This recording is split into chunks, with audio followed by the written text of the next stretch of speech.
Assalamualaikum warahmatullahi wabarakatuh.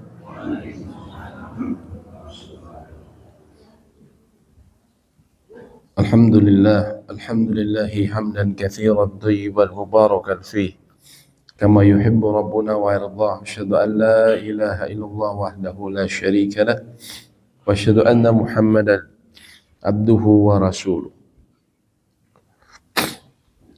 Allahumma salli wa sallim ala nabiyyina Muhammadin wa ala alihi wa sahbihi wa sallama tasliman katsira. Wa ba'du, qala Allah Ta'ala fi kitabil aziz, ya ayyuhalladzina amanu taqullaha haqqa tuqatih wa la tamutunna illa wa antum muslimun. Alhamdulillah segala puji bagi Allah yang telah memberikan kita kesempatan usia di pagi ini sehingga kita tentunya sangat layak berucap zikir ketika bangun. Alhamdulillahilladzi ahyana. Segala puji bagi Allah yang telah menghidupkan kami ba'da ma amatana, setelah dia mewafatkan kami, mematikan kami, wa ilaihi nusyur, dan kepadanya lah kami akan dikembalikan. Kita bersyukur bahwa kita termasuk makhluk Allah yang Allah kembali tiupkan ruhnya setelah ditahan dalam tidur, ya, karena tidur kita ketahui adalah kematian kecil atau akhul maut, saudara kematian.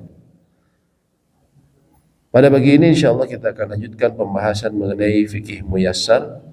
Pada pekan yang lalu kita sudah selesai dari kurban, ya, sudah selesai. Berarti kita sekarang masuk ke haji.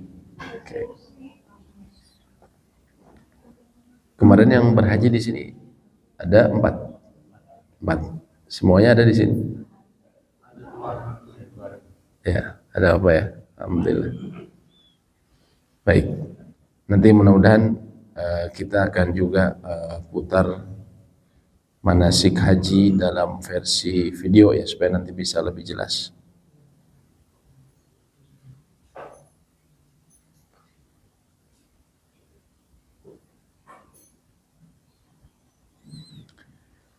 Baik, kita masuk ke kitab haji. Secara bahasa, haji adalah al-qasdu atau tujuan. Disebut demikian karena bisa jadi antara maksudnya ketika Nabi Ibrahim alaihissalam Allah perintahkan kepada manusia setelah beliau menyelesaikan fondasi Ka'bah, Allah memerintahkan beliau wa'adzin fin nasi bil hajj, dan perintahkanlah manusia untuk berhaji. Waktu itu Nabi Ibrahim beliau merasa tidak mampu. Ya Allah, bagaimana aku bisa menyampaikan sedangkan suaraku terbatas? Allah berfirman, balligh wa alainal adzin wa alainal balag. Umumkan saja, maka kami yang akan menyampaikannya. Maka Nabi Ibrahim alaihissalam waktu itu kemudian naik ke Jabal Abi Kubais yang sekarang menjadi istana raja di depan Tower Zamzam. Beliau naik ke sana, beliau kemudian mengucapkan, ya ayuhan nas, wahai sekalian manusia, innallaha attakhadha baitan, sesungguhnya Allah telah mengambil sebuah rumah di muka bumi ini. Fahujju, maka bertujuanlah ke sini, atau hujju, bertujuanlah, datanglah ke sini untuk berhaji. Maka kemudian dalam riwayat yang disebutkan oleh Ibnu Katsir dalam tafsirnya, Allah sampaikan suara Nabi Ibrahim ke seluruh penjuru bumi. Dan disebutkan bahwa ada riwayat yang Allah jadikan gunung-gunung waktu itu menjadi rendah. Tapi intinya suara Nabi Ibrahim terdengar oleh semua manusia saat itu, sampai juga terdengar oleh mereka yang masih berada di rahim ibunya, dan juga terdengar oleh calon-calon benih manusia yang berada dalam sulbi ayahnya, dan juga keturunan mereka. Dan mereka yang menjawab, merekalah yang Allah takdirkan akan ke sana. Maka ini sebuah ibadah yang agung. Haji secara syariat adalah ibadah lillahi azza wa jal, beribadah kepada Allah biida'il manasik, dengan menunaikan manasik Manasik ini bukan artinya latihan sebagaimana kita di hotel ada apa? Ada manasik. Yang disebut manasik itu rangkaian ibadah. Haji adalah beribadah kepada Allah dengan menaikkan rangkaian-rangkaian ibadah atau manasik di tempat khusus, di waktu khusus. Tempat khusus kita ketahui tanah suci dan waktu khusus. Karena haji itu hanya dilakukan sebagaimana tadi Pak Imam kita menyebutkan, al-hajju asyhurun ma'lumat. Haji itu adalah bulan-bulan yang telah diketahui. Waktu untuk berhaji hanya ada di 3 bulan, atau dimulai dari bulan Syawal, kemudian bulan ini Dzulqa'dah, dan puncaknya adalah bulan Dzulhijjah, di awal bulan Dzulhijjah, dengan cara yang sesuai dengan sunnah Rasulullah Shallallahu Alaihi Wasallam. Kita ketahui bahwa haji adalah rukun Islam. Banyak sekali ayat yang menyebutkan perintah kewajiban berhaji. Antara lain Allah berfirman, walillahi 'alan nasi hijjul baiti man istata'a ilaihi sabila. Dan di antara kewajiban manusia terhadap Allah melaksanakan haji ke Baitullah bagi mereka yang mampu mengadakan perjalanan ke sana. Wa man kafar, barang siapa yang kafir atau mengingkari kewajiban haji, fa innallaha ghaniyun 'anil 'alamin. Allah Maha Kaya, tidak memerlukan sesuatu dari seluruh alam. Allah tidak memerlukan, ya. Kalau seseorang dia bermaksiat dengan tidak mau melaksanakan haji padahal memiliki kemampuan. Dan kita ketahui Nabi SAW mengatakan bunyal Islam ala khams. Islam itu dibangun atas 5 perkara. Pilar Islam, syahadatain, sholat, zakat, puasa di bulan Ramadan, dan haji. Sehingga ulama juga berijma sepakat akan wajibnya haji sekali minimal bagi seorang yang mampu sepanjang hidupnya. Dan berbicara mengenai haji, maka diantara hadis yang singkat namun menjelaskan keutamaan yang agung, Nabi SAW mengatakan al-hajjul mabrur laisa lahu jaza ilal jannah.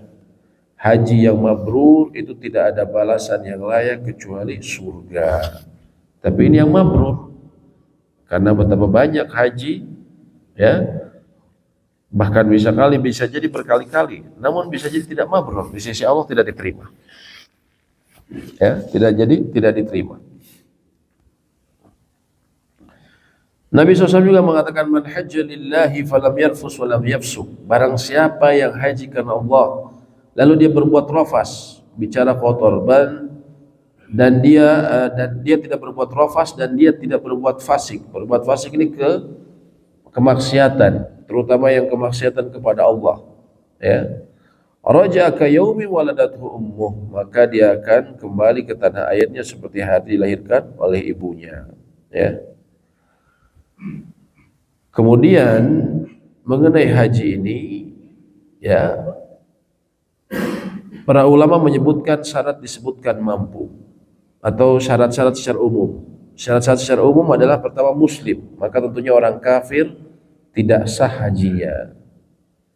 Ya, sebagaimana dulu ada seorang orientalis yang diutus oleh Belanda untuk masuk merusak perjuangan kaum muslimin, khususnya di Aceh. Snok Harganje kira-kira hidup 100, ya, lebih dari 100 tahun yang lalu. Dia mengaku dia ikut jemaah haji Indonesia, mengaku masuk Islam, kemudian sampai di Mekah bertahun-tahun. Kalau tidak salah sampai 7 tahun, ya. Sudah diperlakukan sebagai kaum muslimin, sehingga diceritakan semua hal yang akhirnya itu menjadi modal bagi dia untuk melaporkan ke Belanda bagaimana cara menghancurkan perjuangan kaum muslimin. Dia bahkan menikah dengan seorang wanita, ya, wanita muslimah priangan. Ya, wanita muslimah priangan, ya. Namun tentunya hajinya tidak ada nilainya sama sekali di sisi Allah, ya, karena dia semua hanya, ya, seorang yang munafik. Sebenarnya dia seorang kafir yang hanya ingin melaksanakan tugasnya, ya, diperintah oleh Belanda untuk mengaku haji dan seterusnya. Yang kedua, berakal sehingga haji tidak wajib atas orang gila. Kemudian seorang balik. Ya, seorang balik, ya, sebagaimana Nabi SAW mengatakan, kenapa orang gila dan Anak-anak tidak wajib karena Nabi SAW katakan rufi'al qalamu an thalathatin. Pada catatan amal itu diangkat dari 3 kelompok. An-naim hatta yastayqidh, dari seorang yang tidur sampai dia terjaga. An-sabi hatta yahtaliba, dari seorang anak sampai dia bermimpi atau balik. Anil majnun hatta yaqila, dari seorang yang gila sampai berakal. Maka anak yang belum balik ataupun yang gila tidak ada kewajiban haji. Namun andaikan seorang anak masih belum balik, apakah dia bisa ikut berangkat haji? Kalau tidak memakan kuota ya tidak mengapa. Namun ya, dia tetap ketika sudah besar maka dia harus tetap berkewajiban untuk berhaji kalau sudah balik. Kalau dia memang mampu ketika balik, maka dia harus berhaji. Adapun apakah dia mendapatkan pahala? Ya, khususnya orang tuanya. Ya, khususnya orang tuanya. Sebagaimana pada zaman Nabi SAW, ada seorang wanita bertanya kepada SAW, ya Rasulullah, ali hadha haj. Ya Rasulullah, apakah anak ini mendapatkan pahala haji? Naam, kata Nabi SAW, walaki ajr, dan kamu akan mendapatkan pahala. Jadi orang tua mungkin bawa anaknya, khususnya yang sudah mumayyiz ini yang sekitar 7 tahunan, 8 tahun, maka dia akan mendapatkan pahala walaupun tidak menggugurkan kewajiban, dan orang tuanya pun mendapat pahala. Ya. Walaupun ya kalau mereka yang memiliki kelapangan harta, ya selama tidak memakan kuota orang lain maka tidak mengapa. Misalnya dia pakai haji khusus, ya maka tidak mengapa. Tapi kalau haji kuota tentunya ya dia menunggu ya nanti insya Allah anaknya sudah besar ketika dapat. Yang keempat adalah merdeka, tidak wajib atas hamba sahaya. Yang kelima mampu. Yang disebut mampu ini ada 2 komponen penting. Yang pertama apa? Mampu secara ekonomi. Yang kedua mampu secara jasadi atau secara tubuhnya dia mampu. Ya. Mampu secara jasad artinya apa? Dia mampu untuk berangkat menempuh perjalanan. Dan juga perjalanannya aman. Di sana tidak ada misalnya perampokan, tidak ada kejahatan ya dalam perjalanannya. Kalau kita sih sekarang relatif aman. Tapi mereka pendahulu kita yang pakai laut, yang kemudian disambung sama darat, itu ada ancaman-ancaman seperti itu. Ya, ada ancaman-ancaman seperti itu. Seperti dahulu ada sekte Syiah Qaramithah yang mereka pernah menguasai jalur-jalur orang yang berhaji dan mereka membunuh dan merampok orang-orang yang berhaji. Ya. Salah satu sekte Syiah bahkan dia mencuri Hajar Aswad hampir 20 tahun. Bayangkan, ini sejarah kelam, ya. Tidak bisa dihapus karena sejarah. Sekte Syiah Qaramithah, dia pernah mencuri Hajar Aswad dan juga dia pernah merampok jalur-jalur jemaah haji. Ya, dirampok dengan pembunuhan. Ya. Ini jahatnya ya Syiah di sini, terutama Syiah Qaramithah ini.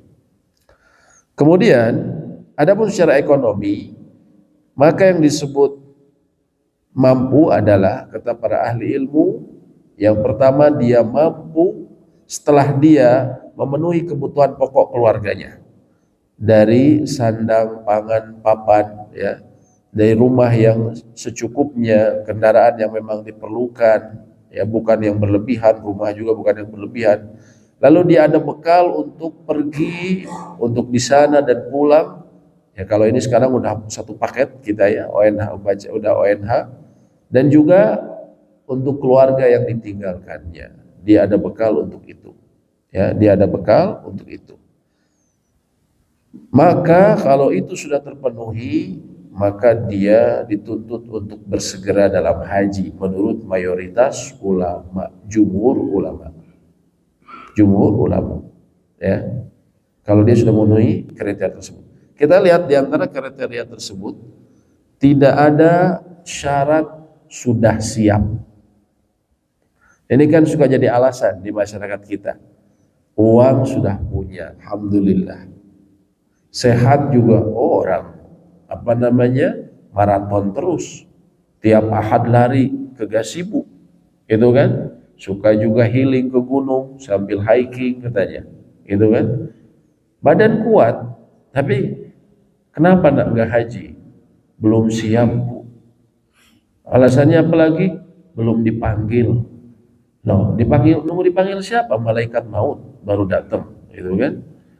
Haji itu panggilannya sama seperti adzan.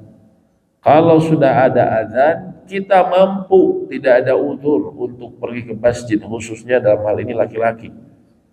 Kita tidak sakit, ya, tidak ada udzur, tidak ada hujan deras, jalanan aman, ya. Kita harus ke masjid, siap nggak siap, gitu kan? Karena sudah waktunya.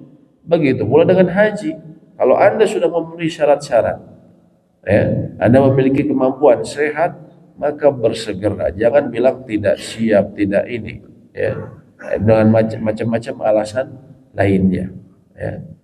Memang masyarakat kita banyak alasannya, antara lain tidak siap begini, karena bisa jadi ada beberapa hal. Ada orang yang dia pingin, cuman dia takut, aduh saya ini masih bandel, ya, masih suka main begini begitu, ya. Dia takut di sana dibales, ya. Mun sok nyabok kayak itu sok dicabok deh, katanya gitu, ya.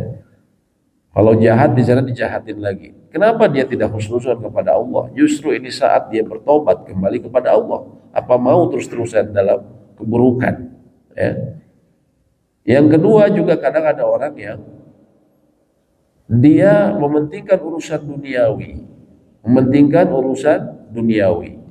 Aduh, saya masih mau bangun rumah yang dalam hatinya mungkin yang lebih mewah. Mobil saya, idaman saya itu belum kebeli. Saya masih mobil yang sederhana versi dia. Kalau mobil sederhana versi dia ini bisa jadi impian orang. Dia ingin yang lebih mewah, gitu kan? Urusan duniawi lainnya. Nabi SAW katakan, ta'ajjalu ilal hajj, bersegeralah kalian dalam untuk berhaji. Fa inna ahadukum la yadri ma ya'ridullah, karena salah seorang dari kalian tidak mengetahui apa yang kelak menimpanya. Apa yang kelak menimpanya? Artinya apa? Bisa jadi dia dahulu memiliki kekayaan, tapi ada waktunya nanti dia bangkrut. Bisa jadi dia dahulu memiliki kekuatan, tubuhnya kuat, bisa ke sana kemari, naik gunung, berenang, lautan, segala semuanya. Ada saatnya dia harus digotong keluar dari rumah, bahkan keluar rumah harus digotong. Ada saatnya dia memiliki kelapangan waktu, ada saatnya nanti dia, ya, sangat disibukkan sehingga tidak bisa keluar bahkan dari kompleknya. Ya, semua itu bisa terjadi. Oleh karena itu, jangan seseorang, ya, kalau kita punya kelapangan, ya, kalau punya juga saudara-saudari yang seperti itu, segera kita ingatkan, segera untuk berhaji. Para ulama juga menyebutkan, contohnya begini, ya, seseorang punya rumah seperti ini, rumahnya luasnya dengan halaman 180 meter persegi, ini contoh. Oh, mohon maaf, rumahnya luas 300 meter persegi misalnya. Terus yang digunakan sama dia rumah dengan halaman yang sebenarnya cukup itu 120 meter persegi. Artinya apa? Artinya dia ada kelebihan 180 meter tidak terpakai. Ya. Kalau dia punya tanah seperti ini, dia punya kelebihan tanah di luar yang dibutuhkan oleh dia, maka jumhur ulama mengatakan dia wajib menjual tanah tersebut untuk berhaji. Dia wajib menjual tanah tersebut untuk berhaji. Itu disebutnya pendapat jumhur, mayoritas ulama kecuali Imam Abu Hanifah. Menurut Imam Abu Hanifah disunahkan, tapi kalau yang lain mengatakan wajib. Beda halnya dengan seseorang memiliki dua rumah. Ya. Maka yang satu rumah bisa dijual, ini ulama sepakat wajib dia menjualnya untuk pergi haji. Wajib untuk menjualnya. Begitu apalagi juga kalau punya tanah. Punya tanah di luar kebutuhan dia, maka dia wajib untuk menjualnya. Kadang orang berpikir, aduh nanti kan saya itu masa tua saya dan segala macam. Pertanyaannya, apakah nyampe ibu nanti masa tua, Bu atau Bapak? Ya. Gimana kalau ternyata Bapak tidak ditakdirkan mencicipi masa tua, masa pensiun? Ya, bagaimana kalau ternyata takdirnya cuma sampai tahun depan? Ya, usianya Bapak di atas bumi ini. Kan nggak ada yang tahu, misteri, ya. Tapi haji ini ada antara lain, ya, berusaha kita untuk menggapai jaminan surga, ya, rumah yang atau impian masa depan kita yang abadi di sana. Ya. Artinya dahulukan haji. Adapun nanti kalau memang ternyata ditakdirkan tua, kalau hajinya mabrur, Allah akan jamin. Allah akan jamin. Tabi'u bainal haji wal umrah. Kata Nabi SAW, berkesinambunganlah melakukan haji dan umrah kalau seseorang memiliki kemampuan. Ya, fa innahuma yanfiyanil faqr wa dzunub, karena keduanya menghilangkan kefakiran dan dosa-dosa, kama yanfil kir khabathal hadid wa dhahab wal fiddah, sebagaimana api di perapian pandai besi dia bisa menghilangkan karat pada besi emas dan perak. Besi pagar rumah Anda penuh karat, ketika dibakar di pandai besi jadi merah, apakah masih tersisa karatnya? Tidak. Begitu pula haji dan umrah, kata Nabi SAW, kalau mabrur, kalau memenuhi syaratnya, maka bisa hilang kefakiran dan juga dosa. Kefakiran. Jadi nggak mungkin seseorang penjual tanah, jual rumah untuk berhaji terus nanti dia jadi jatuh miskin. Tidak. Kecuali memang hajinya haji yang salah, tidak diterima. Kemudian berbicara mengenai haji, ya, setidaknya ada beberapa rukun, ya. Sekarang kita sedikit berbicara mengenai mawakit. Mawakit ini artinya batasan, ya, makna batas atau seperti tapal batas. Mawakit atau kata tunggalnya adalah mikot, itu terbagi menjadi dua, yang disebut zamaniyah dan makaniyah. Apa yang disebut zamaniyah? Ini berhubungan dengan waktu, zaman. Adapun makaniyah berhubungan dengan tempat. Ya, zamaniyah ini maksudnya apa? Kapan diperbolehkannya melakukan haji dan umroh? Kalau umroh boleh sepanjang tahun. Bahkan ketika orang hajian, seseorang masuk ke Masjidil Haram melaksanakan umroh boleh. Orang lagi hajian. Ya. Adapun ya secara hukum, bukan secara izin, ya. Kalau izin sekarang memang tidak bisa masuk kita. Tapi kalau orang sana bisa saja. Adapun haji, maka yang sebagaimana tadi kita sebutkan, asyhurum ma'lumat, al-hajju asyhurum ma'lumat. Haji itu adalah bulan-bulan yang telah dimaklumi, telah diketahui. Yaitu bulan Syawal, Dzulqa'dah dan Dzulhijjah. Ini menurut mayoritas ulama. Jadi kalau seseorang mau melihat berhaji, dia bisa memulai rangkaian hajinya, manasiknya itu sejak bulan Syawal, sejak bulan kemarin. Misalnya dia hajinya namanya tamattu. Orang Indonesia itu banyaknya hajinya tamattu. Haji tamattu ini dia melaksanakan dalam satu kali perjalanan safar, haji dan umroh, dengan mendahulukan umroh terlebih dahulu. Melaksanakan umroh selesai, baru kemudian rangkaian haji.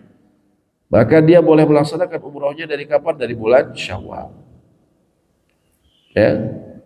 Adapun mikot makaniyah, mikot tempat adalah kalau seseorang melewati batas-batas tertentu ketika akan menuju Mekah, maka dia harus mulai berihram kalau niatnya ke Mekah untuk berhaji atau umrah.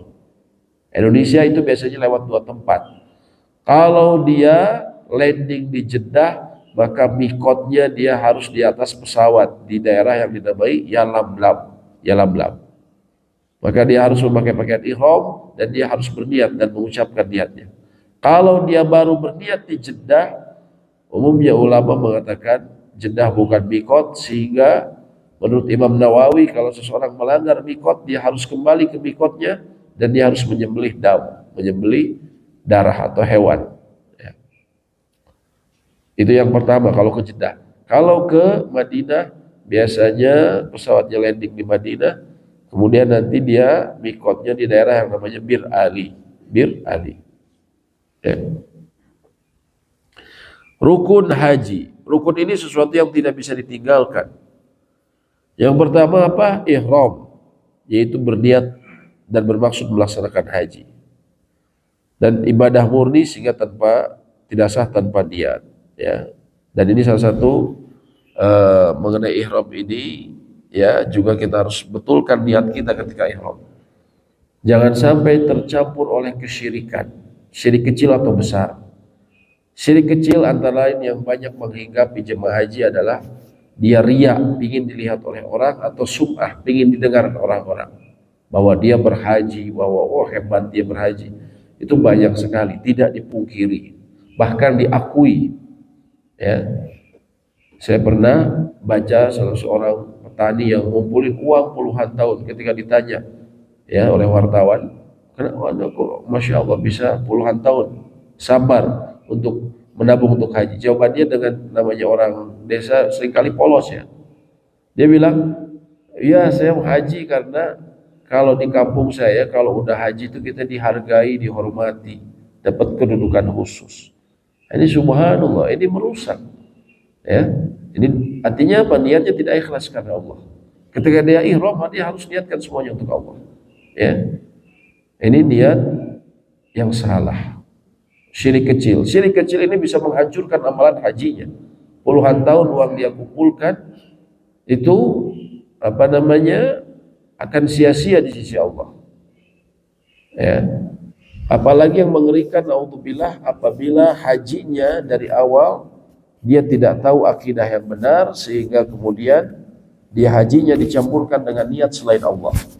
Ya, dengan niat selain Allah. Ya. Murni, misalnya murni tadi karena ingin disebut Pak Haji, atau dia memang ya nggak enak soalnya di kantor semua udah pada haji, ya. Atau juga termasuk syirik besar jemaah haji di sana, ya, dia melakukan misalnya pelanggaran syariat, seperti dia merubah niatnya kepada Allah dengan dalam ibadah, seperti apa? Berdoa. Ada jemaah-jemaah haji bahkan dari Indonesia yang ketika naik haji justru berdoanya bukan kepada Allah Subhanahu wa taala, tapi ke siapa? Ke makamnya Nabi Muhammad SAW, meminta kepada beliau. Nah, ini padahal beliau mengatakan man mata, ya, selain ada yang ke makam beliau, ada yang ke makam sahabat, ada yang ke makam kesahabiyah, makam wanita, ada yang ke makam Fatimah, naudzubillah. Padahal Nabi SAW mengatakan man mata wa huwa yad'u min dunillahi nidda. Barang siapa yang meninggal padahal dia mati, barang siapa yang mati dan dia pernah berdoa kepada selain Allah tanpa bertobat sampai akhir hayatnya, dakhalan nar, maka dia akan masuk neraka. Kata Nabi SAW dalam hadis riwayat Bukhari, hadis sahih. Nah, ini sayang sekali banyak jemaah haji ini karena niatnya dari awal sudah salah. Dia ingin dapat kedudukan segala macam. Akhirnya dia ke sana minta-minta juga bukan kepada Allah, minta ke makam Nabi SAW. Tidak boleh, haram. Beliau bagaimanapun tingginya kedudukan beliau, ini beliau adalah abdun, hamba, ya. Begitu pula para sahabat, kita tidak boleh meminta kepada mereka. Nah, ini jemaah, ya, ini banyak juga dari jemaah-jemaah dari negeri-negeri lain yang seperti itu, ya. Mereka meminta. Nah, ini harus dimurnikan sejak awal ketika seseorang berihram. Ya. Yang kedua adalah wukuf di Arafah. Al-hajju Arafah. Nabi SAW, haji itu Arafah. Sehingga puncaknya haji ada di sana. Kemudian tawaf ziarah, yaitu tawaf ifadah. Kemudian sa'i antara Safa dan Marwah. Yang empat ini nggak bisa ditawar, harus benar-benar dilaksanakan. Artinya harus pertama ihram, kemudian wukuf di Arafah, walaupun dia sesaat menurut dalam mazhab Imam Syafi'i, yang sunnah sampai matahari tenggelam semenjak waktu zuhur, ya. Kalau tidak sempat, dia misalnya macet luar biasa, maka dia masih bisa masuk malam harinya. Sampai menjelang subuh dia masih bisa. Minimal dia berdiam di waktu tersebut. Kalau waktu siang tidak sempat, terhalang misalnya. Yang ketiga tawaf ifadah. Yang keempat sa'i antar Safa dan Marwah. Itu rukun haji yang haji tidak sah tanpanya. Adapun wajib haji, maka yang disebutkan para ulama adalah ihram dari miqat, wukuf di Arafah sampai malam atau sampai matahari tenggelam, kemudian bermalam di Musdalifah, ya, setelah dari Arafah, kemudian bermalam di Mina pada hari-hari tasyrik, kemudian melempar jamarat, ya, mencukur atau mengundur rambut kepala, kemudian tawaf wada, ya. Ini semua wajib. Apa bedanya wajib sama rukun? Kalau rukun nggak bisa ditawar. Kalau wajib, kalau kita tinggalkan, kita masih sah kalau kita kemudian memotong hewannya. Ya.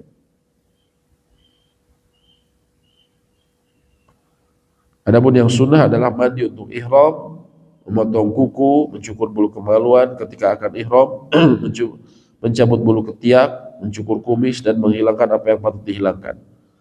Kemudian kalau haji Indonesia biasanya haji tamattu, maka tidak tawaf kudum. Kemudian berlari kecil saat tawaf, ya, dan beberapa hal lainnya yang berhubungan dengan sunnah, ya. Itu bermalam di Mina pada malam Arafah juga termasuk sunnah. Malam Arafah ini maksudnya hari tarwiyah. Talwiyah sejak ihram sampai melempar jamrat Aqabah. Juga menjabat takdim antara sholat maghrib dan isya di Musdalifah, ini hukumnya sunnah. Dan wukuf di Musdalifah, di Masy'aril Haram. Masy'aril Haram ini daerah Musdalifah yang menuju Mina, dari fajar sampai terbit matahari bila memungkinkan. Bila tidak bisa, maka seluruh Musdalifah adalah tempat wukuf. Jadi kalau bisa, ketika di Musdalifah menginap, maka dari waktu subuh sampai terbit matahari, matahari mulai menguning, maka dia berdoa di Musdalifah, di Masy'aril Haram, ya. Kalau di Masy'aril Haram ini Musdalifah yang dekat ke Mina, kalau tidak ya di mana saja di daerah Musdalifah, ya.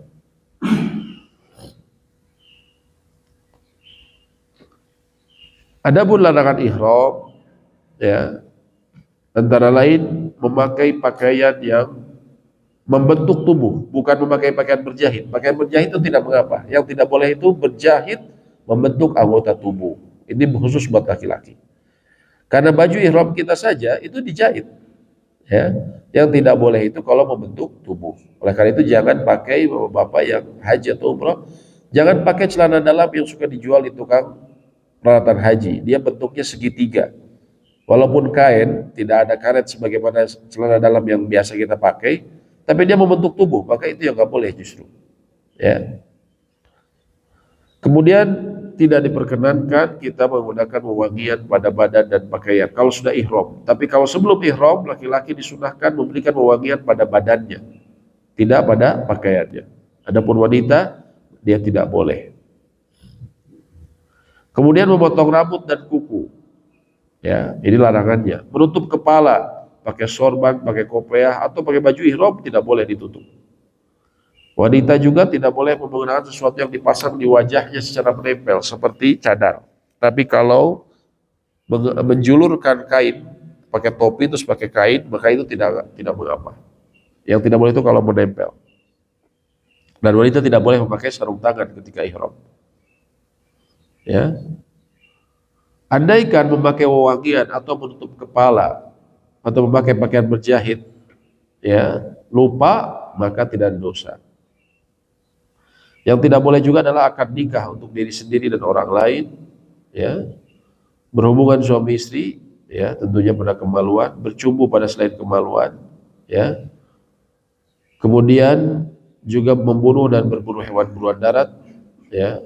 Juga tidak boleh memotong pohon yang tumbuh di tanah haram, ya. Jadi kalau ada tumbuh di tanah haram di Mekah yang tumbuh alami itu tidak boleh dicabut. Tapi kalau ditanam oleh pemerintah itu boleh, atau oleh manusia itu boleh. Tapi kalau alami tidak boleh, ya, kecuali dia mengganggu jalanan, ya. Kalau seseorang melakukan larangan ihram maka ada fidyahnya.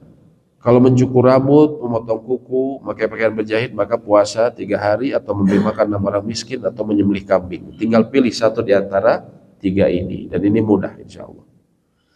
Yang berat itu kalau seseorang berhubungan suami istri sebelum tahallul, maka ini yang berat. Pertama dia harus menyembelih unta, kemudian mengqadha hajinya, artinya hajinya tidak sah, dia harus daftar lagi untuk tahun berikutnya dan bertobat.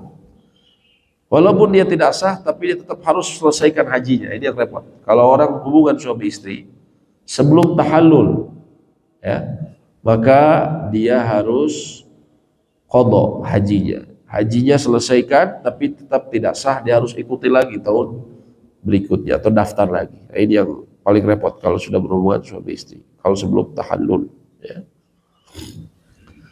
Haji secara ringkas, ya. Secara ringkas haji ini, ya, Indonesia hajinya ada yang haji tamattu dan haji qiran biasanya, ya. Jadi saya akan berikan gambar ininya. Ada wifi di sini.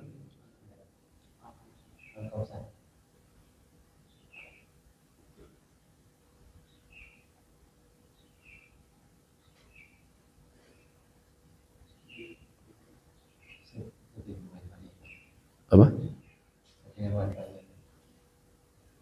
Boleh disettingin.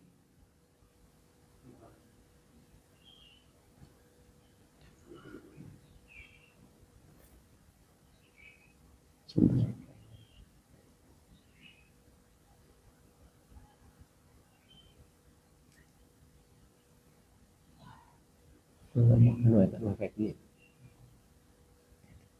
Ini tanah seru, nggak bisa. Ini gitu. Ini sama tanda seru semua. Tanda seru semua.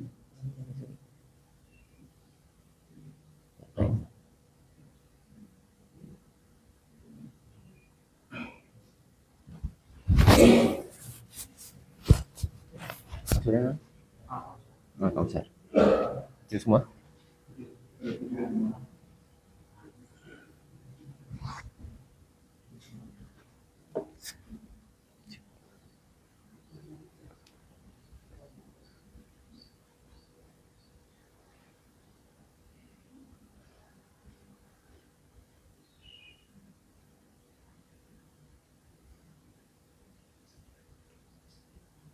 Nah ini berhubung di antara kita ada yang mau berangkat, ya, kita coba lihat bagaimana pelaksanaan haji ini secara ringkas.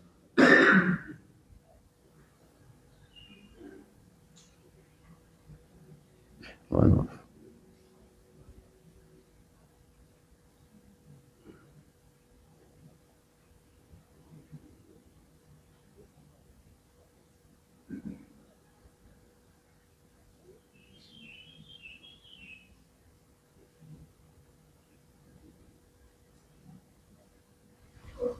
Oh, kamu muncul ya?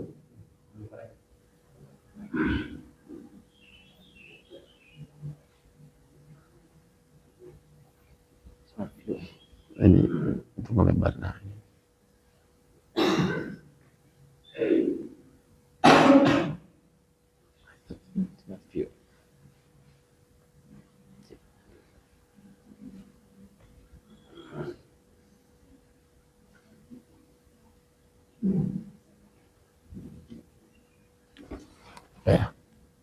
Ini video penerangan yang dibuat di salah satu lembaga dakwah di Saudi mengenai berhaji, manasik berhaji. ويسعدني أن نحج معا حرمنا مرة أخرى وعرض على بدنك ورأسك فقط. Nah ini tadi ketika persiapan untuk berihram. Seseorang yang haji tamattu, Indonesia biasanya haji ini ada 3 jenis. Tamattu, qiran, dan juga ifrad. Haji tamattu dan qiran dia menggabungkan haji dan umrah. Ya, adapun ifrad dia cuma hajian saja. Ya, para ulama hanya berselisih pendapat mana yang lebih afdol. Yang paling nyaman adalah haji tamattu. Dan ini yang paling afdol menurut Imam Ahmad bin Hanbal.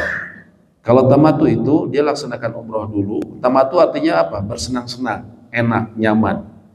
Karena nanti dia datang ke tanah suci untuk berumrah, setelah itu dia tahallul dan dia dalam keadaan halal, bukan dalam keadaan ihram. Dia boleh pakai pakaian bebas, Kalau suami istri mohon maaf boleh berhubungan sampai nanti datangnya rangkaian haji. Waktu rangkaian haji mulai dari tanggal 8 atau dari tanggal 9 dia bisa baru kemudian ihram lagi. Namun sebelum itu dia setelah umroh dia bebas. Makanya ini yang antara lain banyak dipilih oleh jemaah haji Indonesia, haji tamattu. Dan ini dia akan berihram dulu, ini contohnya. إذا نوينا الإحرام فهناك محظورات يحرم علينا القيام بها. محظورات الإحرام أولا إزالة شيء من شعر الرأس. Larangan-larangan ihram itu saja. لقد أحرمنا بالحج والعمرة. نعم. ولنا الدخول بالقدم. Dia tentunya setelah berniat ihram maka dia memperbanyak talbiyah dari mikot.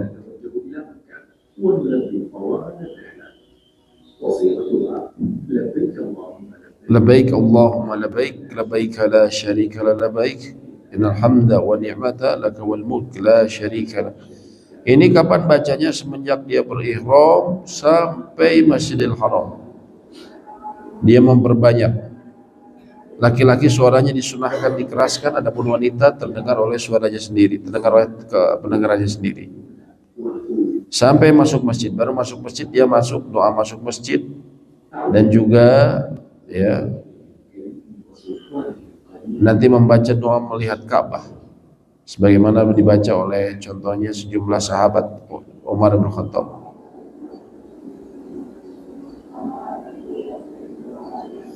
Dan dia akan tawaf tentunya 7 keliling. Dan laki-laki disunahkan ittiba, membuka bagian pundak sebelah kanan.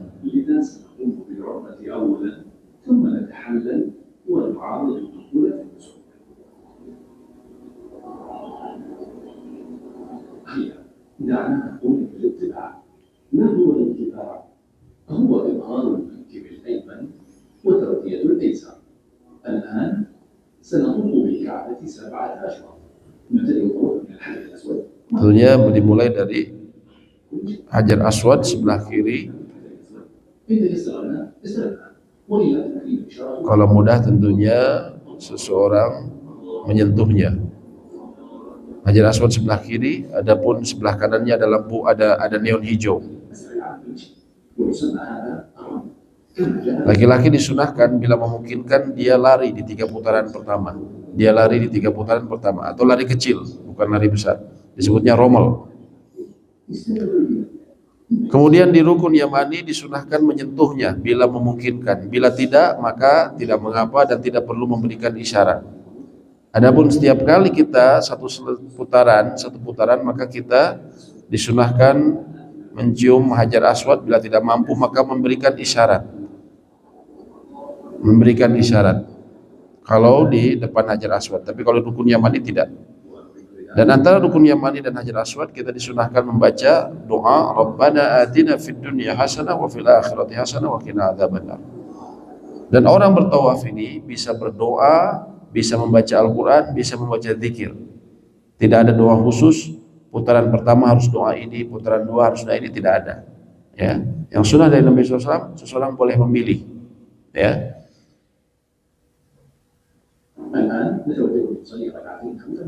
Setelah habis 7 putaran, maka dia sholat di belakang makom Ibrahim bila memungkinkan, tapi kenyataannya sulit. Maka di tempat mana saja yang kemudian bisa bagi dia, dan dia membaca wattakhidhu min maqami Ibrahim musalla. Lalu dia membaca dalam 2 rakaat setelah laki-laki membetulkan pakaiannya yang tadi terbuka pundaknya, dibetulkan, ditutup lagi. 2 rakaat, yang pertama membaca Al-Fatihah dan Al-Kafirun, rakaat kedua Al-Fatihah dan Al-Ikhlas.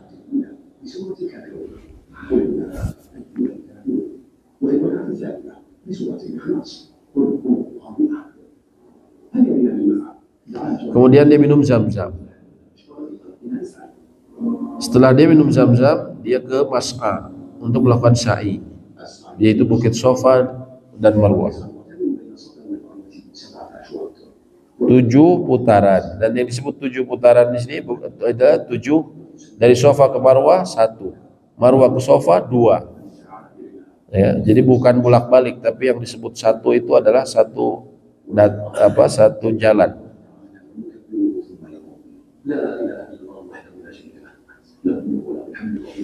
Ya, kemudian ketika dia di Safa menuju Marwah, dia juga boleh membaca Al-Quran, boleh berdoa, dan boleh berzikir. Nah, ketika di Safa dan di Marwah, dia disunahkan mengangkat tangan dan dia membaca zikir. Ketika di Safa, la ilaha illallah wahdahu la syarikalah, lahul mulku wa lahul hamd wa huwa ala kulli syai'in qadir. Lalu dia berdoa. Dan ini waktu yang mustajab. Banyaknya orang lalaikan. Banyak jemaah umroh Indonesia atau bukan juga haji, kadang ketika melewati bukit Safa dan Marwah cuma lewat begitu saja. Ya. Kalau mau jujur sebenarnya karena ingin cepat saja, ya, si pembimbingnya atau mutawifnya. Padahal ini waktu berharga untuk berdoa. Disunahkan di sini berzikir 3 kali. La ilaha illallah wahdahu la syarikalah, lahul mulku wa lahul hamdu wa huwa ala kulli syai'in qadir. La ilaha illallah wahdahu anjaza wa'dahu wa nasara 'abdahu wa hazamal ahzaba wahdahu. Setelah itu dia di antara 3 doa tersebut dia berdoa, dan doanya itu doa mustajab. Nyampe di Marwah melakukan hal yang sama. Mengangkat tangan dan menghadap Ka'bah lalu membaca doa yang sama. Atau membaca zikir yang sama lalu kemudian berdoa.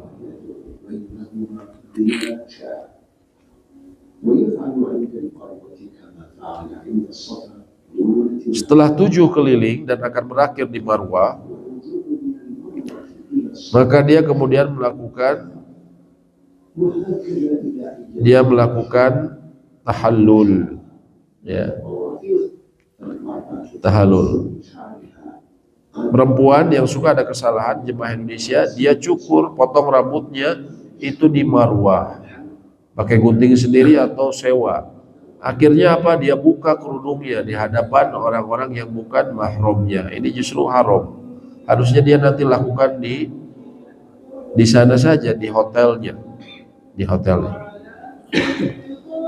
Kalau sudah tahallul artinya waktu itu dia sudah selesai, nunggu tinggal waktu hajian.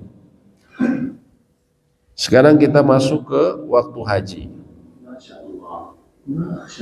Waktu haji dimulai tanggal 8. Disunahkan bila memungkinkan jemaah haji dia nanti dari hotel dia sudah kemudian memakai baju ihram. Dari tempat tinggalnya di Mekah dia udah pakai baju ihram, lalu dia menuju ke Mina di hari Tarwiyah tanggal 8 Zulhijjah. Dan disunahkan itu dari mulai waktu duha, lalu dia mulai berihram. Ini disunahkan, namun tidak harus seperti itu. Bisa juga nanti ihramnya tanggal 9 itu bisa, atau langsung ke Arafah juga bisa. Jemaah Indonesia belakangan suka langsung ke Arafah tanggal 8. Kenapa? Menghindari kemacetan luar biasa. Itu pun sebenarnya tidak masalah. Namun kalau memang memungkinkan, kita mabitnya lebih afdol di Mina, hari Tarwiyah. Lalu kita mengqashar semua sholat kita, kecuali tentunya subuh dan maghrib. Tidak menjama kalau di Mina, tapi disunahkannya mengqashar. Zuhur 2 rakaat, asar 2 rakaat, isya 2 rakaat di waktunya ketika di Mina. Apa yang dilakukan di Mina? Nah, ini Mina ya, seperti itu. Dia makan dan istirahat. Nah, ini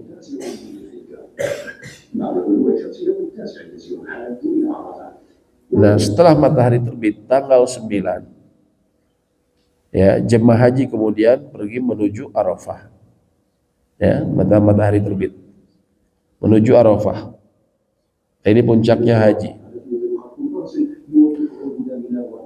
Dan ini dibuat batasnya begitu besar supaya orang tidak keluar dari batas tersebut. Karena kalau keluar dari batas tersebut tidak sah hajinya. Dan Arafah ini adalah puncak dari haji. Sampai-sampai orang yang dia memiliki penyakit berat sampai mungkin dirawat di rumah sakit di ICU, kalau dia terdaftar sebagai haji maka akan diantar pakai ambulan untuk ke Arafah, karena tidak sah kalau dia tidak ke Arafah. Di Arafah kemudian seseorang ya nanti mendengarkan khutbah dari biasanya ada khutbahnya di Masjid Namirah. Masjid Namirah ini masjid yang tadi kita lihat ya. Atau di tendanya masing-masing. Kalau Indonesia biasanya agak jauh dari Namirah. Nah ini Masjid Namirah. Dulu Nabi SAW khutbah di sini. Kemudian dia menjama sholatnya zuhur dan asar 2 rakaat. Kenapa dijama? Kata para ulama, supaya kuat untuk melakukan ibadah utama di waktu tersebut. Ibadah utama di waktu tersebut dimulai daripada zuhur sampai menjelang maghrib atau sampai maghrib. Apa ibadah utamanya? Berdoa.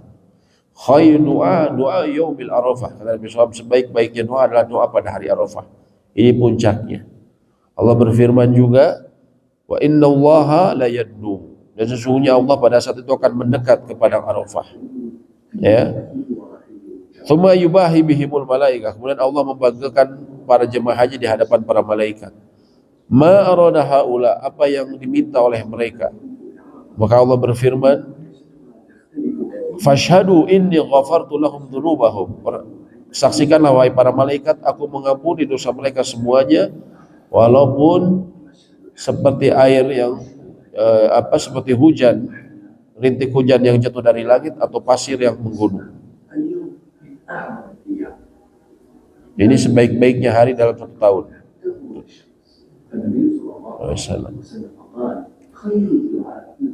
Tidak harus di Jabal Rahmah. Ini Jabal Rahmah. Apakah seorang harus ke Jabal Rahmah? Tidak. Ya.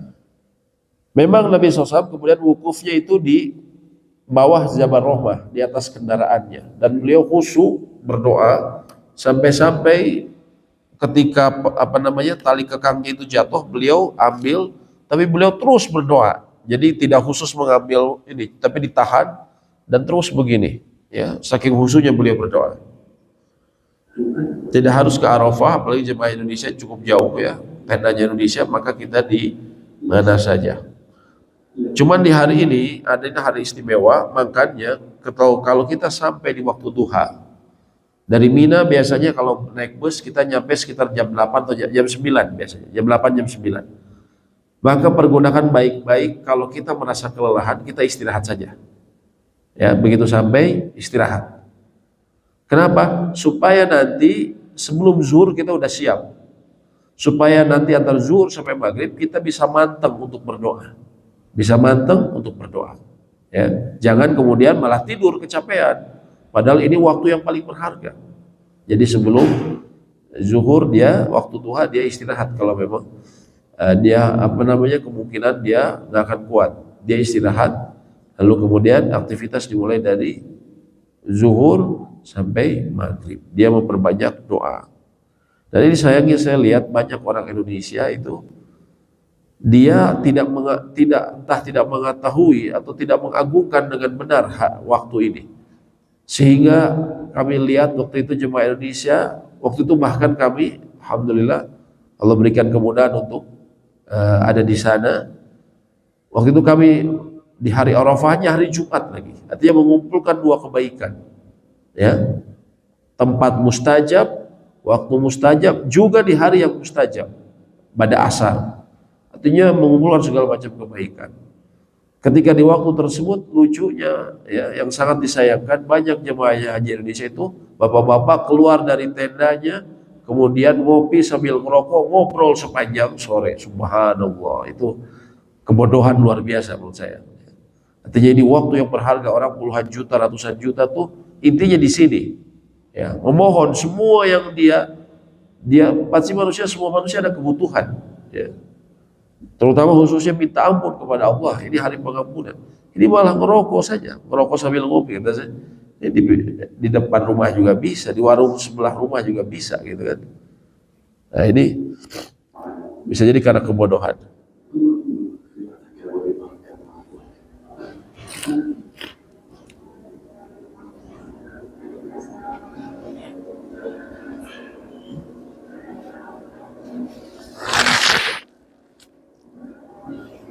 لقد غربت الشمس بعمار إلى أن نحولها ندفع إلى مزدلفة وهي مكان بين Matahari tenggelam, maka jemaah haji menuju Musdalifah. Musdalifah ini ke arah kota Mekah, ya. على بركة الله خلقوا معه ويسر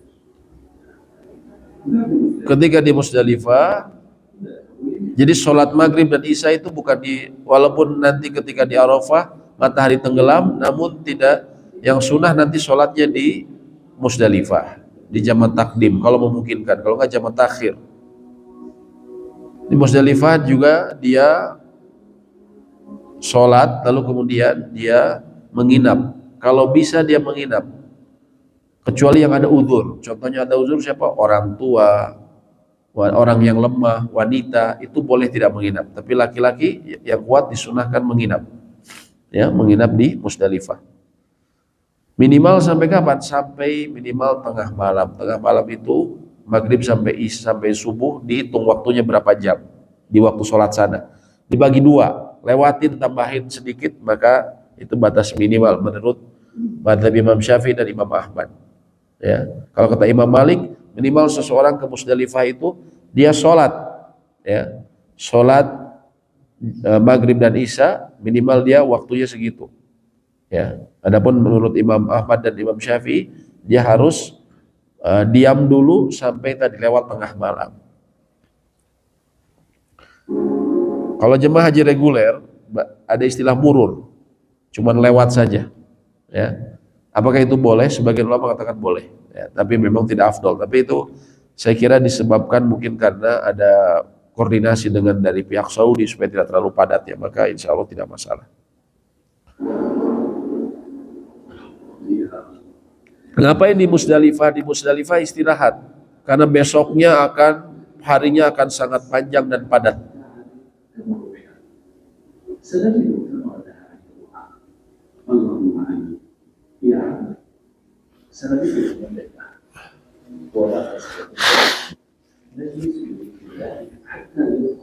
Sampai sholat subuh. Ketika habis sholat subuh, maka disunahkan berdoa sampai matahari mulai menguning, ya, untuk berzikir dan berdoa.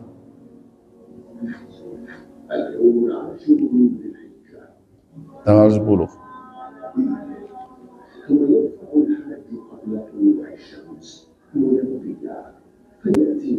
Setelah tadi berdoa, sekarang menuju Jamarot. Jadi setelah tadi pada subuh, dia berdoa terus sampai matahari mulai menguning, maka dia boleh berjalan. Jadi sebelum waktu syuruk, mendekat waktu syuruk, dia sudah berjalan.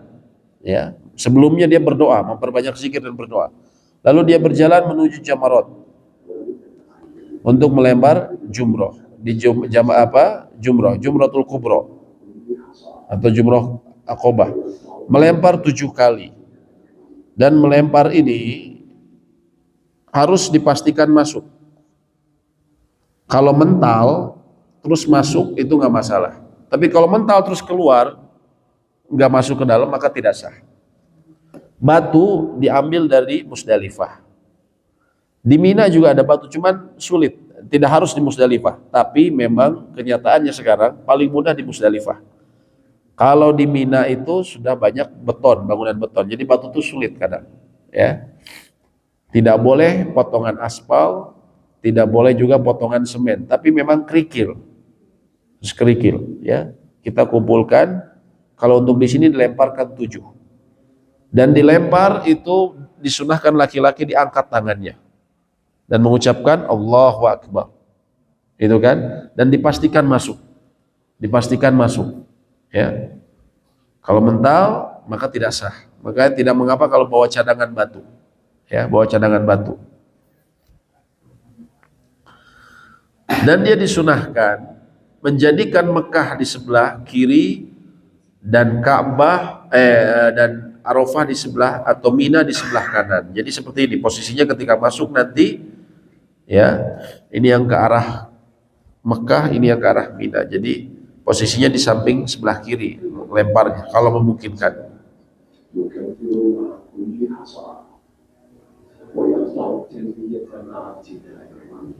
Nah, tadi itu kita masih talbiyah kan sebelumnya. Ketika akan lempar jumroh kita talbiyah dari Musdalifah, labbaik Allahumma labbaik. Tapi ketika lempar jumroh berhenti talbiyahnya. Berhenti talbiyahnya.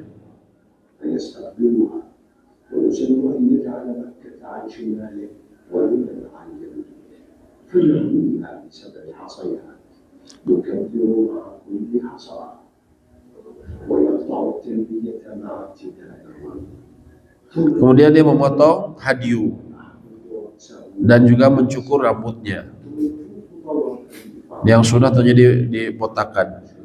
Dan kalau memungkinkan dia tawaf ifadah.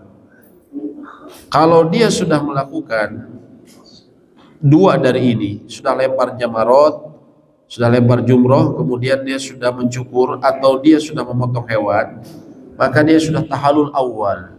Dia sudah boleh pakai gamis, bajunya bebas, tapi belum boleh berhubungan suami istri.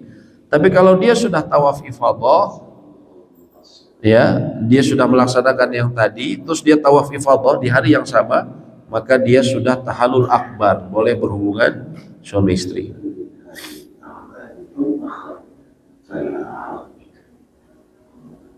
Tawaf ifadah juga bisa dilaksanakan nanti terakhir ketika tawaf wada. Nah, ini waktu yang sebenarnya melelahkan ya, artinya ini butuh fisik. Karena nanti bisa jadi ya Bapak, terutama yang sudah sepuh, nanti Bapak dari Jamarot itu nanti bisa jadi ke Masjidil Haram. Itu perjalanan jauh, jalan kaki. Nanti dari Masjidil Haram kemana? Ke Mina, juga jalan kaki ya, kecuali nanti ada bus, tapi biasanya jalanannya nggak bisa ditempuh, nggak bisa ditembus ya, nggak bisa ditembus nggak bisa lewati bus ya, sehingga memang harus siap untuk berjalan. Kemudian kita kembali ke Mina ya.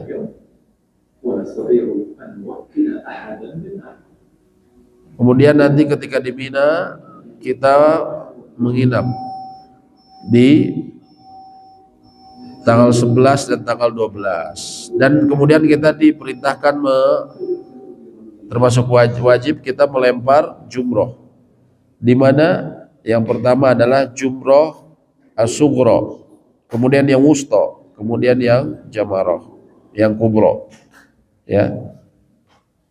Jadi berurutan ini semua, masing-masing 7. Ketika sudah melewati jamarat yang sugro, itu disunahkan dia jalan ke kanan, lalu dia berdoa. Dia ke depan kanan, lalu dia berdoa. Ini waktu mustajab.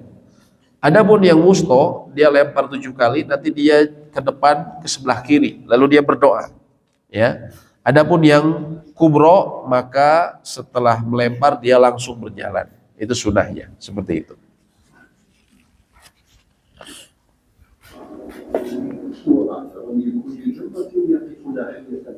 Berdoa. Jadi kalau habis lempar jumroh, tadi kalau sugro, jadi kalau kita pertama masuk itu sugro duluan. Biasanya diarahkan sugro. Kita lempar sampai 7 kali, lalu nanti ke depan. Cari tempat yang kosong ke depan sebelah kanan, lalu berdoa. Mengangkat tangan. Kalau yang setelah itu kita akan masuk ke jamarot usto, yang tengah-tengah. Setelah lempar 7 kali, nanti kita ke sebelah kiri kita, ke depan sebelah kiri. Lalu kita akan menghadap kiblat, berdoa juga seperti ini. Adapun yang terakhir jumroh akobah atau yang kubro, setelah lempar langsung berjalan. Itu sunnahnya. Langsung berjalan. Lalu kita kemana? Kembali ke Mina. Kita menginap lagi. Dan disunahkan ini waktunya ba'da zuhur.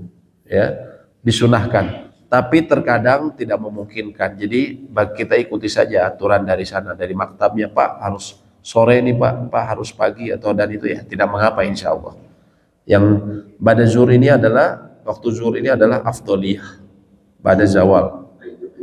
Ini doa di sini adalah doa mustajab. Jadi tidak perlu tergesa-gesa. Setelah lempar jamroh berdoa di sana. Ini waktu mustajab.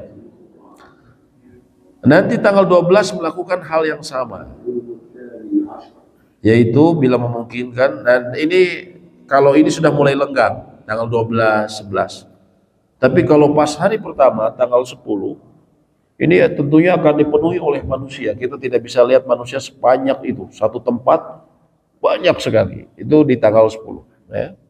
Atau di kita Idul Adha. Sama di tanggal 12 kita melakukan lempar jamarat, lempar jumroh. Lalu kalau seseorang mau memilih pulang nafar awal, maka sebelum maghrib dia harus bergegas untuk pergi. Karena kalau maghrib masih di Mina, dia harus lanjutkan menginap lagi 1 malam. Ya, dia harus berjalan sebelum matahari tenggelam. Tapi yang afdol kalau memungkinkan dia menginap lagi 1 malam memang sampai tanggal 13. Tanggal 13 setelah dia melempar jumroh lagi.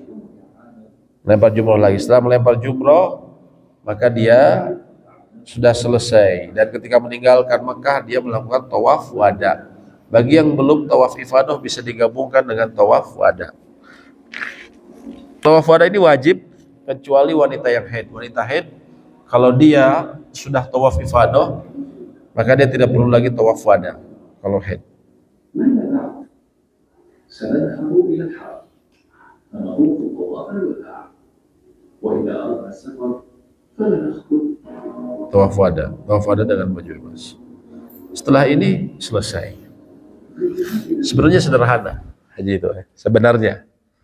Tapi keadaannya karena manusia yang begitu banyak, ya seringkali kita menjadi ya gemper kata orang Sunda. Ya.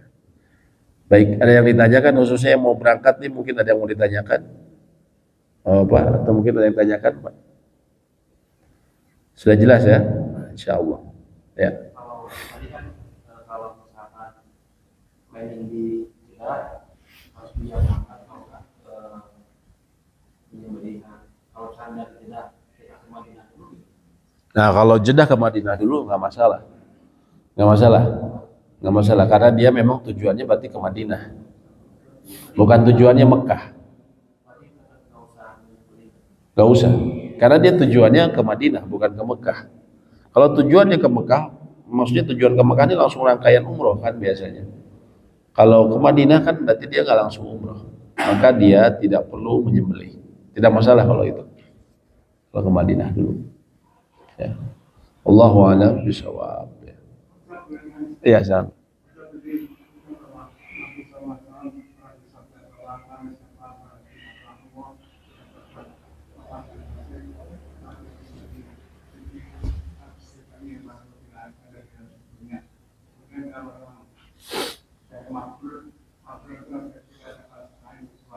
Surga.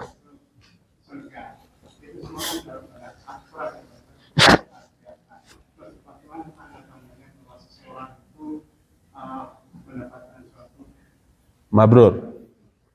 Allahu alam, seseorang tanda hajinya mabrur adalah yang paling utama adalah dia akan continuous melakukan kebaikan. Itu secara umum. Hal jazaul ihsan ilal ihsan. Allah berfirman dalam surat Ar-Rahman, bukankah balasan kebaikan itu adalah kebaikan itu pula. Maka di antara tanda diterimanya amal seseorang adalah Allah kemudian melanjutkan amal kebaikannya, memberikan taufik dia untuk melakukan amal kebaikan. Jadi ketika di Indonesia ada perubahan dari yang sebelumnya. Dari apa? Dari akhlaknya, dari ketakwaannya, dari segala hal. Ya. Dan dia akan continuous untuk beramal. Ya, continuous untuk beramal. Dan betapa banyak orang yang haji tinggal namanya saja disebut Pak Haji tapi kelakuannya jauh, gitu kan? Pulang dari sini berubah. Apakah berarti tidak ada kesalahan? Pasti tetap ada kesalahan. Selama kita manusia, kita pasti melakukan kesalahan. Hanya saja apabila haji yang diterima, dia akan selalu kembali bertobat. Dia memperbaiki dirinya. Ya, jadi yang haji mabrur ini memang ini adalah proyek seumur hidup sebenarnya. Setelah seorang selesai haji, dia jaga hajinya. Yang disebut mabrur ini dari mulai niatnya tadi.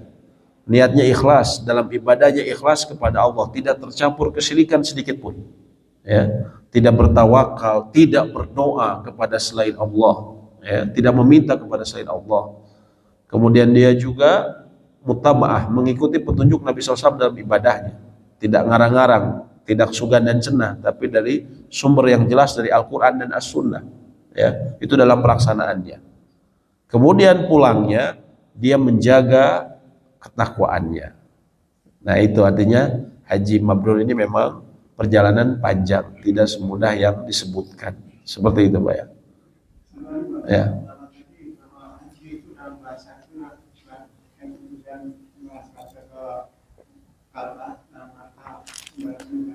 Iya.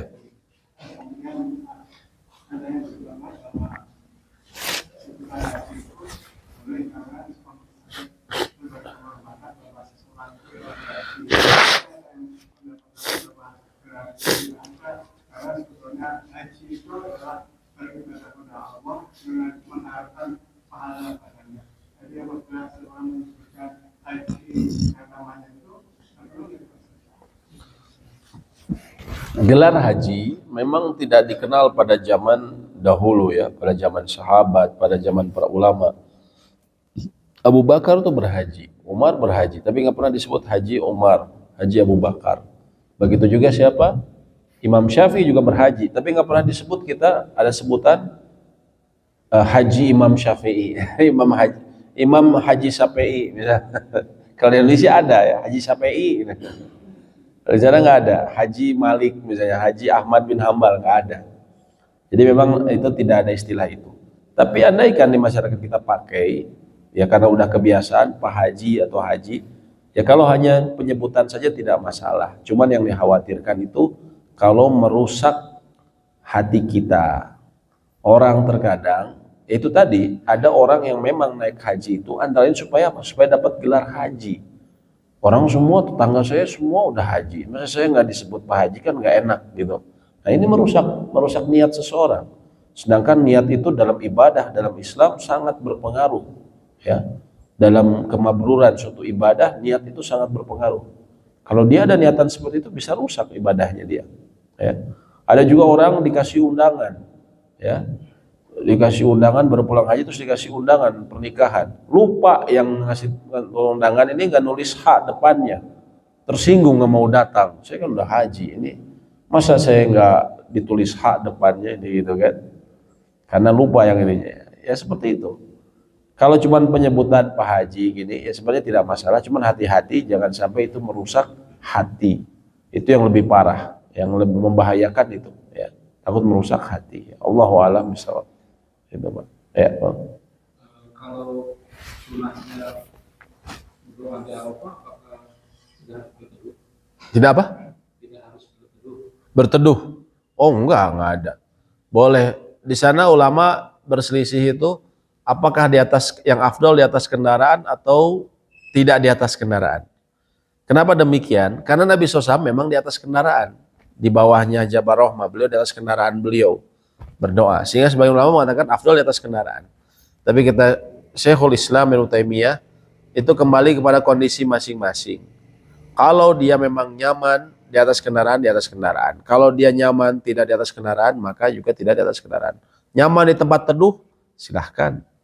Atau nyaman di tenda, atau nyaman di luar, pingin panas-panasan, silahkan. Mana yang nyaman bagi dia. Yang penting dia bisa memperbanyak doa di sana. Seperti itu. Ya Bu, mangga.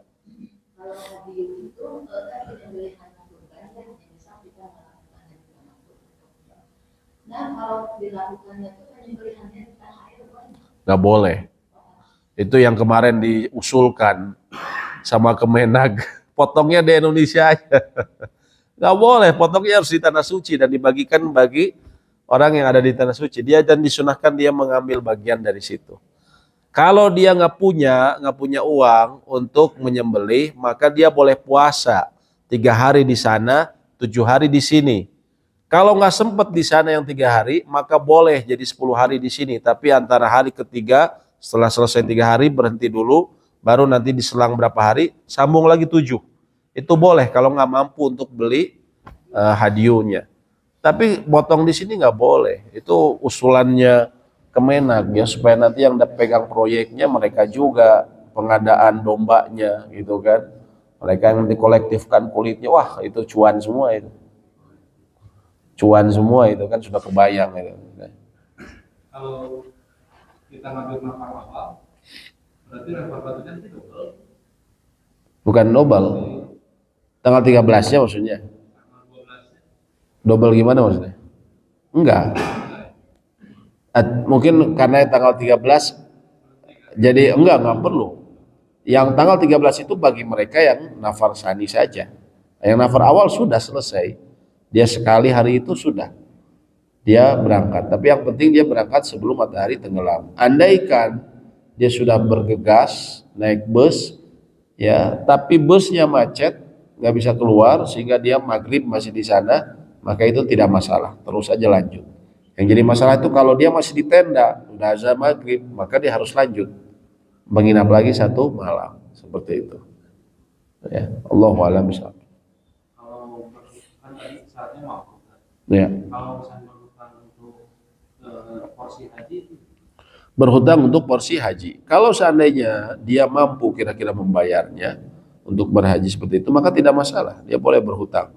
Tapi kalau berhutang dengan dia takalluf, membebani dirinya, kan orang punya hutang tuh begini. Saya nih insya Allah dapat proyek nih, nanti mungkin keluar uangnya bulan keluar bulan Agustus, tapi kalau mau daftar sekarang nih yang paling enak. Ya, dengan pertimbangan itu kita nanti kan bisa dibayar nih. Udah saya mau daftar sekarang, itu tidak masalah kata para ulama. Atau kemungkinan kita kalau disisihkan dari gaji kita, ini kemungkinan saya bisa bayar, itu boleh. Tapi kalau memang dia sama sekali tidak ada, dia minjam sana sini tanpa dia ada, itu dikhawatirkan takaluf. Tidak perlu seperti itu. Tapi kalau kemungkinan dia bisa membayarnya, maka tidak masalah. Allahu a'lam bishawab. Ya, seperti itu. Baik, demikian mungkin yang bisa kami sampaikan. Semoga memberikan manfaat dan semoga Allah memberikan haji mabrur bagi mereka yang berangkat dan juga bagi kita yang sudah berhaji. Semoga Allah berikan kita istiqomah untuk bisa menggapai yang disebut haji mabrur tersebut. Ya, Allahumma anfa'na bima 'allamtana wa'allimna ma yanfa'una wa zidna ilma. Allahumma inna nas'aluka al-huda wa tuqa wal afafa wal ghina. Allahumma arzuqna ziyarata baitikal haram lil haji wal umrah lana wa li ahlina. Ya Allah, berikanlah kami rezeki untuk mengunjungi tanah suci-Mu untuk haji dan umrah bagi kami dan keluarga kami. Amin ya rabbal alamin. Rabbana atina fid dunya hasanah wa fil akhirati hasanah wa qina adzabannar. Amin ya rabbal alamin. Subhanakallahumma bihamdik, asyhadu an la ilaha illa anta, astaghfiruka wa atubu ilaik. Assalamualaikum warahmatullahi wabarakatuh.